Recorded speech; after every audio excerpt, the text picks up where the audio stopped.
চিকেনের বিভিন্ন রেসিপির মধ্যে চিকেন রেজালা হচ্ছে একটি অন্যতম রেসিপি, যেটি রুটি, পরোটা, নান সবার সাথে অসাধারণ লাগে। তো আজ আমি নিজের মতন করে এই রেসিপিটা বানিয়ে নিলাম। তোমাদের কেমন লাগলো অবশ্যই সেটা জানিও। নমস্কার বন্ধুরা, প্রিয়া রান্নাঘর অ্যান্ড ব্লগে তোমাদের সকলকে স্বাগত। আজকে তোমাদের সামনে একটা নতুন রেসিপি নিয়ে চলে এসেছি, চিকেন রেজালা। তো চলো সেই রেসিপিটায় আমি কিভাবে আর কি আইটেম দিয়ে বানালাম সেটাই তোমাদের সাথে শেয়ার করে নিই। মাংসটাকে ম্যারিনেট করার জন্য একটা মশলা বানিয়ে নেব। দিয়েছি 7-8 কোয়া মতন রসুন, 1 ইঞ্চি মতন আদা, আর একটা মিডিয়াম সাইজের পেঁয়াজ কিউব করে কেটে নিয়েছি। প্রথমে এটাকে আগে পেস্ট করে নেব। পেস্ট দিয়েই মাংসটাকে ম্যারিনেট করব। মশলাটা একেবারে মিহি করে পেস্ট করে নিয়েছি। এবার এই পেস্টটা এর মধ্যে দিয়ে দেবো, মাংসটার মধ্যে।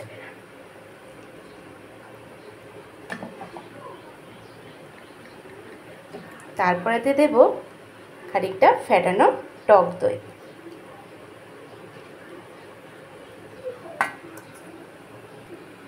এবার এতে দিয়ে দেবো পরিমাণ মতন লবণ, আর দিয়ে দিলাম এতে 1 টেবিল স্পুন মতন গোলমরিচ। এবার এই মাংসটাকে ভালো করেই হাত দিয়ে মাখিয়ে নেব।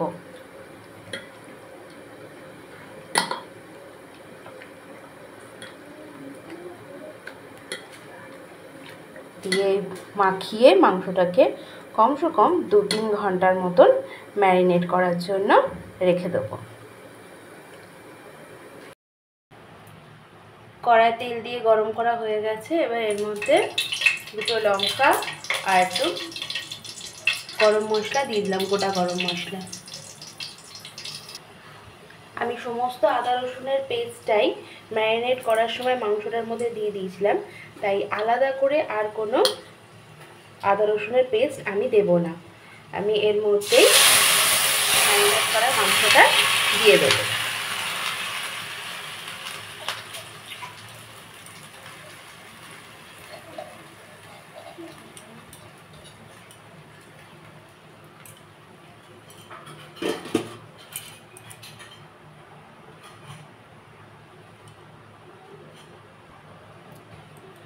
এবার আমি এখানে মাংসটাকে ভালো করে নেড়েছি।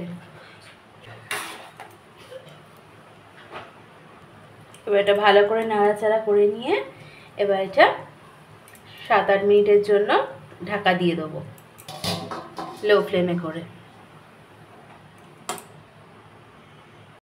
দেখো এখানে মাংসটা হচ্ছে, আজকে আমাদের ডিনারে হচ্ছে চিকেন রেজালা, আর তার সাথে এখানে হচ্ছে নানপুরি। নানপুরিও এখানে ভাজতে বসিয়ে দিয়েছি, আর এখানে চিকেন রেজালাটা হচ্ছে। মাংসটার মধ্যে পুরো তেল ছেড়ে দিয়েছে। এরপর এর মধ্যে দিয়ে দেবো আমি এখানে কাজু পোস্ত আর দেখো এখানে চালমগজ বেটে রেখেছিলাম, তো সেইটা এবার এর মধ্যে দিয়ে দেবো। এবার এটাকে একটু ধুয়ে জলটাও দিয়ে দেবো। দেখো এই বাটিটা ধুয়ে জলটাও পুরোটা দিয়ে দিলাম। এবার এটা নেড়ে আবার কিছুক্ষণের জন্য চাপা দিয়ে দেবো।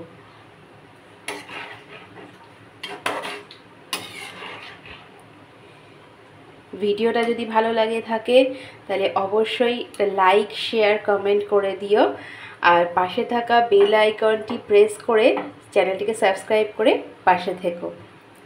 এবার এটা খানিকক্ষণ আবার চাপা দিয়ে দেবো, তারপরে আবার ফিরে আসছি।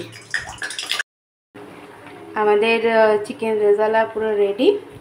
এবারে নামানোর আগে একটু গোলমরিচ 1 টিস্পুন মতন, তারপরে ধনে গুঁড়ো, আর দিয়ে দেবো রিং করে কেটে রাখা পেঁয়াজ।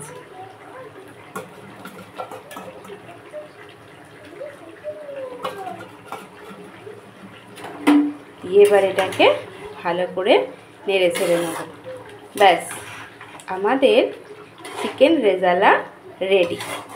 তোমরা চাইলে এর কারিটাকে আরও কমিয়ে নিতে পারো, বাট আমরা একটু ঝোল খাই বলে তাই এরকম রেখেছি। তো ভালো লাগলে অবশ্যই জানিও কেমন লাগলো, আর তোমরাও বাড়িতে বানিয়ে খেয়ে আমাকে অবশ্যই জানিও কেমন লাগলো এইভাবে বানিয়ে। ঠিক আছে? তো আমাদের চিকেন রেজালা এবার সার্ভ করার জন্য পুরো রেডি।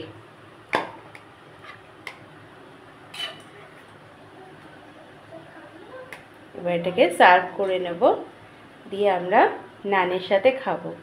তোমরা যদি চাও পরোটা, রুটি বা লুচি তার সাথেও খেতে পারো।